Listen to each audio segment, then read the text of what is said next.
Let's set up 2D player movement in 2 minutes. Asset and code links are in description. First, create a folder. Call it art. Import your assets. Create an empty game object. Call this player. Create a child game object.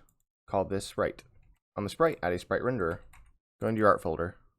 Drag in your player. Resize them to fit in the scene appropriately. Drag in a platform. Add component. Box Collider 2D.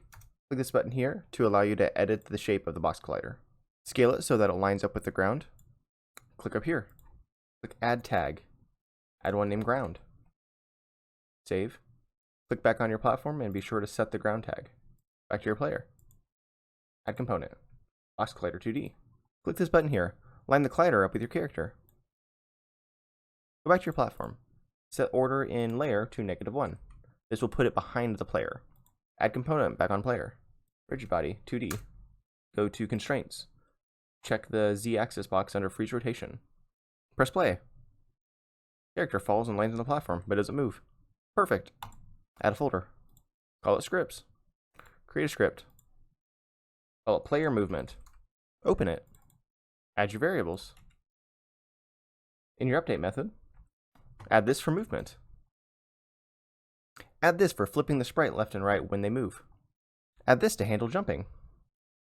Delete your start method. Add this awake method to get the rigid body component on awake. Add this method for jumping. Add this method for checking when the player is touching the ground. Add this method for resetting the jumping flag. Save.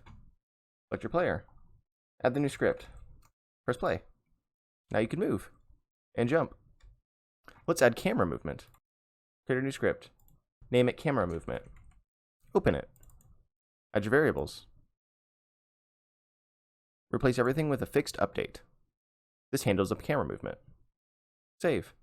Select main camera. Add component. Camera movement. Set your player as the target. Press play. Camera now smoothly follows your player. Thanks for watching. If you want to see more content like this, please like and subscribe. Want asset packs and source code? Become a patron for just $1 and get access to all assets and source code I upload to my Patreon.